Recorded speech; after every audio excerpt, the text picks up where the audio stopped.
it's your girl Day, and I'm so excited to talk about my labor experience. Your girl done had a baby, and the experience was very interesting.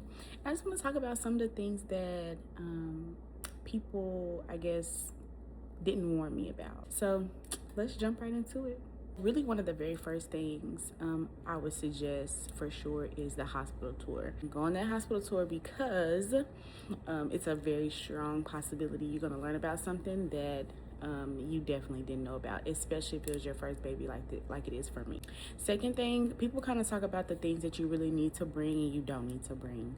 I will say that, like, depending on the time of year that you go into labor, you give birth, blankets are definitely optional for the baby. My car seat actually had a car seat cover that was really fluffy, very thick, and of course, you know, you're gonna leave the hospital with your baby clothed. So I feel like you really want to gauge the temperature based on when you're going into labor. I would say that we brought blankets, but really didn't need them, especially with the car cover. And I brought long sleeve and wintertime type things for my baby to wear. So that was just kind of a waste of space, honestly. I did bring a blanket for myself, but the hospital's going to give you as many of those blankets that you want. But again, if you go on that hospital tour, you're going to see how big that room really is, and not all hospitals have those huge luxurious rooms. So make sure whatever hospital your doctor is affiliated with, you're familiar with as well. And also, when you do your hospital tour, it's usually like a nurse or a nurse assistant or something like that, and they have some good insight as well. So after the tour, they're actually able to answer any questions that you have.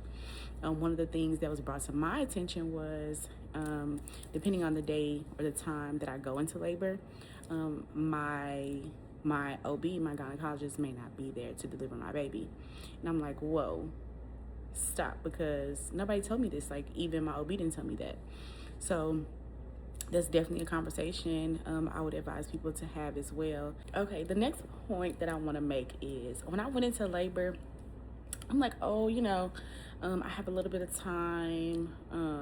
You just have like that thought process, like, oh, nothing's happening with my body right now, so I can do this tomorrow. I can do this, you know, in a couple of days because my due date isn't approaching, or I'm already past my due date, so I know I'll go a couple more days. Listen, I was thinking, oh, okay, yes, majority of the things that we need to take are packed, but not all. I literally went into labor. Yes, my suitcase, and we did bring a suitcase. I would advise you bring a suitcase with wheels. The suitcase was, you know, on the floor with some things in it, but I did not include the change of clothes that I was going to wear. So leaving the hospital, for me, I literally had to leave the hospital in pajamas. I couldn't really get dressed. And I will say that social media does make things look a certain way. Like, you're not even going to care about whatever outfit that you're going home in. Like, you're literally leaving the hospital and you're going home, unless you're, you know, like, immediately taking pictures with your baby. And majority of the time, like, you should have on, like, you know, pajamas while you're in the hospital or in the hospital bed. So maybe like some matching pajamas or something like that. But I didn't bring a change of clothes, and honestly, even though I felt like I needed them, I really didn't. You really don't. So going into labor, I would advise just make sure everything is everything, because my husband also forgot his wallet. So little things like that, because once those contractions start, you don't care about anything else. Like, the contractions really just distract your brain, and you are really just focused on your body, and that's it. Nothing else around you really matters. People also suggest, like, make sure you have chargers, make sure you have fans, this, that, and the third. I could totally get the fan, maybe, especially if you're hot-natured. But I'm gonna be honest, between the epidural and the antibiotics I had to be on, and the pain meds from pushing out a baby, I was not on my phone. It was charging in the corner. Regardless of how long that cord was, it don't really matter, to be honest with you. Well, it didn't matter for me. Once I made it to the hospital, they did not put me into a room immediately. They had, again, my hospital had their own like emergency OB area. So think of an emergency room, right? Some emergency rooms, they just have the curtains to kind of separate the spaces. Some do have the rooms, but it's mostly curtains, right? Well, that was my experience. So I'm not the only one that went into labor that night. So there was like 5 or 6 other women in like this space, and some of them can't really manage their contractions, like, or they're farther along. They're more contracted, and they're just in much more pain than others.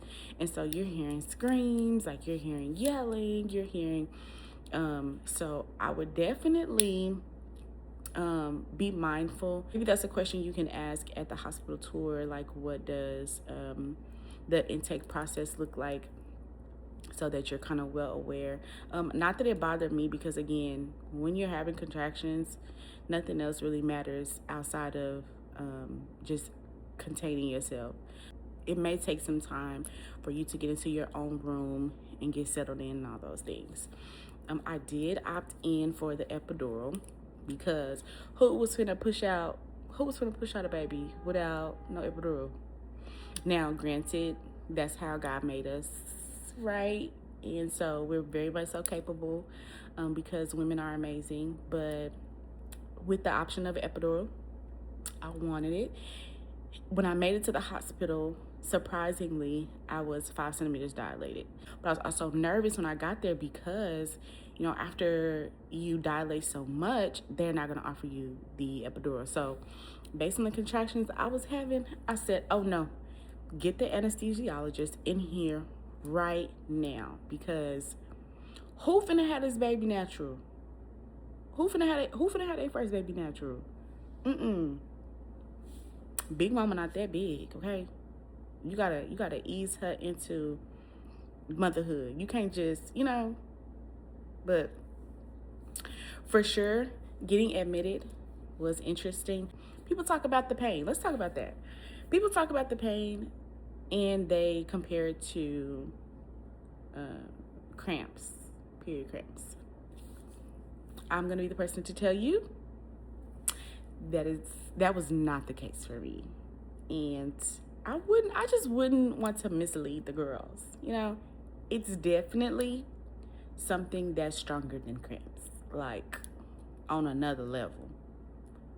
Depending on your pain tolerance, I don't really understand the concept of pain tolerance, but you may be mentally stronger than me, and kudos to you. But them contractions wasn't no joke. There was no joke. Like, stop you in your tracks. You cannot walk. When they say, you know, when it's time, when you can't talk through or walk through them, yes, absolutely. I was literally on my living room floor, literally bracing myself, because who finna keep standing up and walking around? The only reason I even got up to walk around was because I'm laying down, I'm changing positions, and I experienced Braxton Hicks. Braxton Hicks are like the false contractions, the practice contractions, and they really weren't painful at all for me. So I feel my uterus contract and then release, contract and then release, but it wasn't pain. In this scenario, I noticed that it was getting painful, and I was like, okay, I don't want to jump the gun. Is it time? Is it not time? But the more that I laid and switched positions, because that would typically get rid of the Braxton Hicks, it did the actual opposite. And so that's how I knew that it was time. It was time to go. We got to go. Let's fast forward. I've been admitted. I'm there with a partially packed bag, requesting my epidural. Make sure you request that thing. Let them know that you need it now. And when I tell you the pushing process was insane, let's get into that. Okay. Mind you, I have an epidural, right? So that means the bottom half of my body is numb. This is my first baby. So yes, I'm expecting to be, painless in a sense. I didn't know that, baby, your legs are noodles, okay? So when you want to have a baby natural, your legs is noodles. It's like, okay, I can't even feel where you want me to push from. What's happening? Like, what do you want me to do?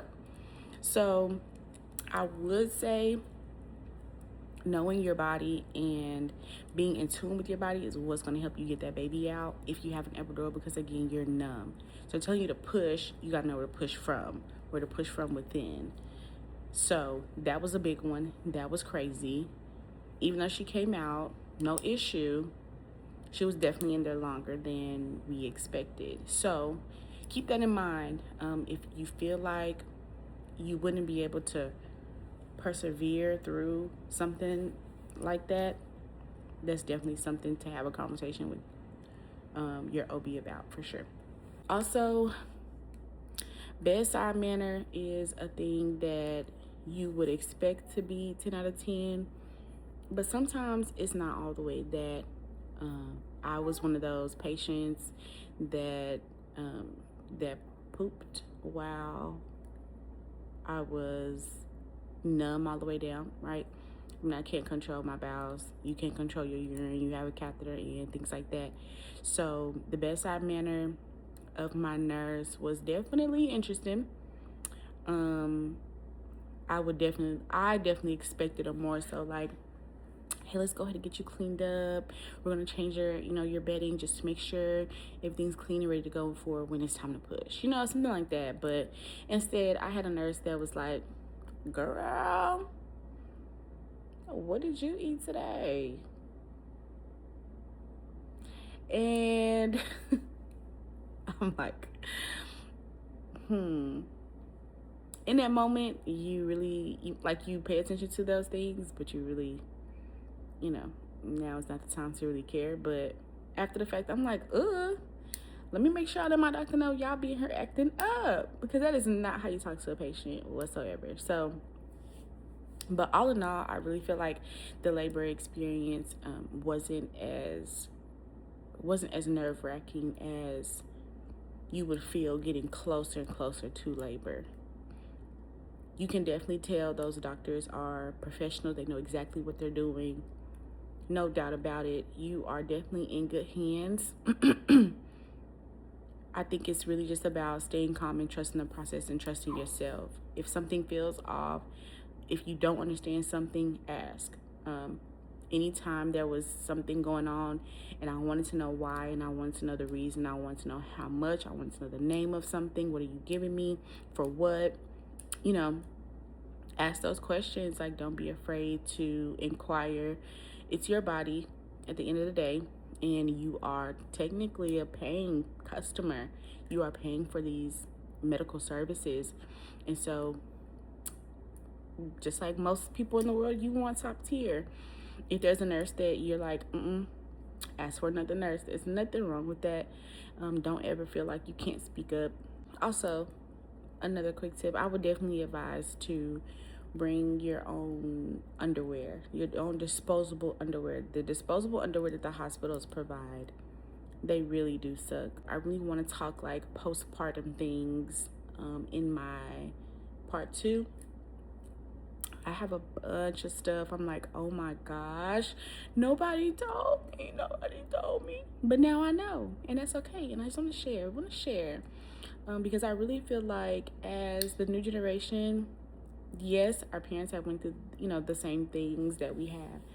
But, times are very much so different. And I love to be just super aware of what to expect. What do those options look like? If this video was interesting to you, or if you found anything helpful, please hit that like button and subscribe. I really feel like we have to build a community. We have to stick together, especially as first-time moms, first-time wives, all the things. And thank you so much for watching. I'll talk to you guys later. Bye, y'all.